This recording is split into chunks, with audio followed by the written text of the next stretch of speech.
से लेना पड़ेगा। अभिवादन स्वीकार कीजिए ब्रजेश मिश्रा का। और आप देखना शुरू कर चुके हैं द डिबेट। बहनों भाइयों, इस देश में अगर बाबा हैं, मौलाना हैं और धर्मगुरु हैं तो आपको कुछ विशेष छूट खुद ब खुद मिल जाती हैं। अपराध किया हो तो उससे भी छूट मिल जाती है। आपका मामला कोर्ट में पहुंचा है, स्टे भी आपको मिल जाएगा। और अगर जेल में हैं तो आपको पैरोल भी मिल जाएगी। बाबाओं के लिए इस देश में ऐसा लगता है कुछ प्रिविलेज उन्हें हासिल हैं जो शायद किसी और को नहीं है। आज इन्हीं कुछ मामलों को लेकर हम इस सार्वजनिक चर्चा को आयोजित करते हैं। बहनों भाइयों, बाबाओं का तिलिस्म आपने देखा होगा, ये एक अलग लेवल पे जा चुका है।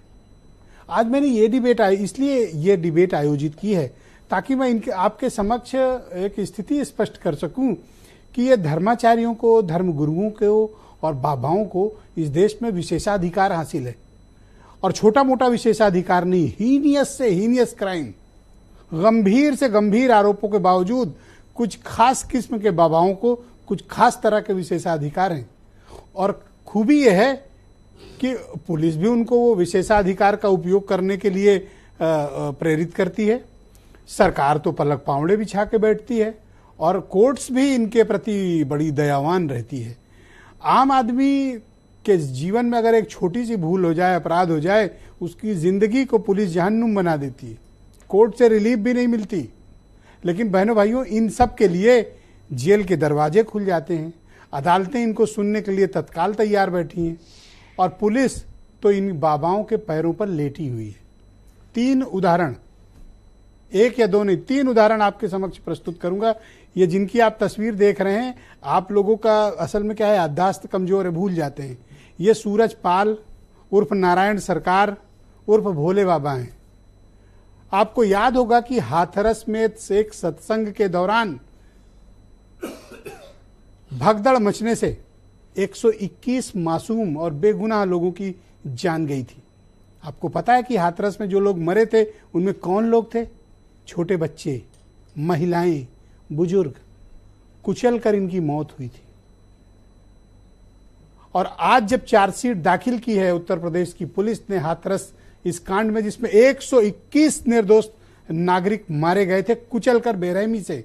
बहनों भाइयों, हृदय चीर देती है इस तरह की घटनाएं, मन को दुखी और द्रवित कर देती है।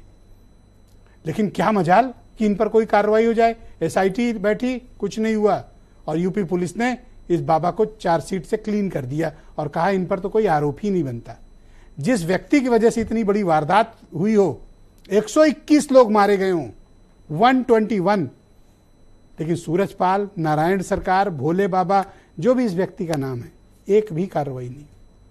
साहस नहीं है उत्तर प्रदेश पुलिस का कि इस व्यक्ति को समन करके बुला पाते कि यह घटना हुई कैसे। छोटे मोटे कर्मचारी अधिकारियों पर कार्रवाई करके, सेवादारों पर एक्शन लेके पुलिस ने 121 मासूमों की मौत पर मिट्टी डाल दी। अगर इसको राजनीति की विभत्सता नहीं कहेंगे तो किसे कहेंगे? लेकिन इस पर कोई बात करने को तैयार नहीं। किसी भी जिम्मेदार पुलिस अधिकारी, प्रशासनिक अधिकारी, किसी पर एक्शन नहीं हुआ। 121 लोग मारे गए। उदाहरण नंबर 1। उदाहरण नंबर 2, बाबा राम रहीम, बलात्कार हत्या के मामले में कोर्ट ने जिसे सजा दी हो, सजा याफ्ता, और किस तरह पैरोल का खेल हो रहा है आपकी आंख के सामने, आप सब देखते हैं।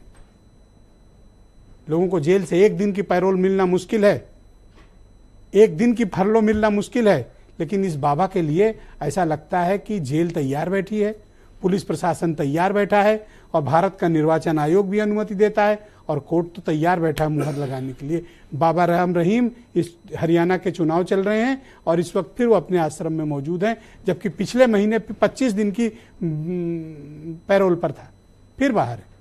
कानून का इससे विभत्स मजाक क्या हो सकता है? कहते हैं कानून अंधा होता है। अब इनके मामले में क्या है तो अजब ही बात है। फैसला आप लोग करें। 2 उदाहरण। तीसरा, आज की घटनाएं जिनको आप देख रहे हैं, जग्गी वासुदेव, ईशा फाउंडेशन के प्रमुख, इंटरनेशनल बाबा हैं। ये गरीब के बाबा नहीं हैं, ये पिछड़ों के बाबा नहीं हैं, ये दलितों के बाबा नहीं हैं, मिडिल क्लास के बाबा नहीं हैं, अपर क्लास के भी बाबा नहीं हैं, ये रिच लोगों के बाबा हैं, कारपोरेट के बाबा हैं, अरबपतियों के बाबा हैं। इनके खिलाफ गंभीर आरोपों के तहत एक मुकदमा चला मद्रास हाईकोर्ट में। बहनों भाइयों, तमिलनाडु की पुलिस को मद्रास हाईकोर्ट ने इस गंभीर मामले की जांच के आदेश दिए।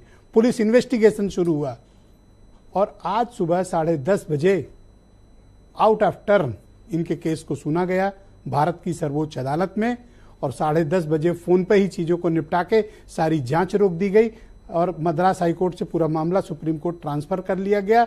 जिस मामले में रिलीफ नहीं भी मांगी थी जग्गी वासुदेव ने, वो भी रिलीफ कोर्ट ने उनको दे दी कि नहीं ये भी आप ले लीजिए। तो नो इंक्वायरी, नो इन्वेस्टिगेशन, पूरा case supreme court transfer. Jaggi Vasudev को कोई फर्क नहीं पड़ा, उनको रिलीफ मिल गई। 3 उदाहरण आपके समक्ष हैं। और ऐसा नहीं कि सिर्फ हिंदुओं के बाबा ही मौज कर रहे हैं, सिखों के बाबा मौज कर रहे हो। आरबी लाल का उदाहरण, ईसाई धर्मगुरु हैं नैनी प्रयागराज में, उनका उदाहरण देख लीजिए। जांच होती रहती है, FIR होती रहती है, बंदे को कोई जेल रख ही नहीं सकती, अपने जमानत मिल जाती है। तौकीर रजा का केस देख लीजिए, जितने हेट्रेड स्टेटमेंट दे सकते हैं सब दिए, केस दर्ज हुआ, कोर्ट गए, जमानत लेके आके बैठ गए। तो इन लोगों को स्पेशल प्रिविलेज है जो हमें आपको नहीं है। क्या कारण है? इन कारणों की हमें समीक्षा करनी चाहिए बहनों भाइयों। और कारण सिर्फ एक ही चीज है, वोट बैंक की राजनीति, जात पात की राजनीति, और इनके जरिए अपने राजनीतिक मकसद साधने की रणनीति। कानून हो या पुलिस हो, सब इन बाबाओं के पैरों पर हैं। और आपको रोज इस तरह के दृश्य देखने को मिलते होंगे। ये चीज विचलित करती है, आपको इस पर चिंतन करना चाहिए। इसी चिंतन के उद्देश्य से ये डिबेट आयोजित की गई। तो कुछ स्टेटमेंट, फिर ये डिबेट। घटना हाथरस की बड़ी गंभीर घटना हुई, उसमें 100 के ऊपर लोग मारे गए और जांच में जो भी दोषी पाए गए हैं उन पर कोई कार्रवाई से पुलिस ना आगे पीछे नहीं करेगी और पूरी तरह से दोषी जनों के ऊपर सख्त कार्रवाई की जाएगी। कोई भी घटना हो, उस घटना में जो अपराधी मुख्य आरोपी होगा वो भारतीय जनता पार्टी का समर्थन या सहयोगी होगा। उनको सरकार बचाती है और निर्दोष लोगों को फंसाने का काम करती है। फर्जी बाबा देश में तमाम बन गए हैं। ये तो सिपाही था, इसको मैं जानता हूँ पर्सनली, इसके बहुत सारे कर्म जानता हूँ, आगरा में रहता था पहले ये। लेकिन अजीब इस देश का भेड़ चाल है और लोग इनके पीछे क्यों भागते हैं। शायद हम सब लोगों की भी कमजोरी है, हम लोगों ने देश को प्रशिक्षित और शिक्षित नहीं किया कि ईश्वर के पीछे भागो, इन बाबाओं के पीछे मत भागो, ईश्वर को मान।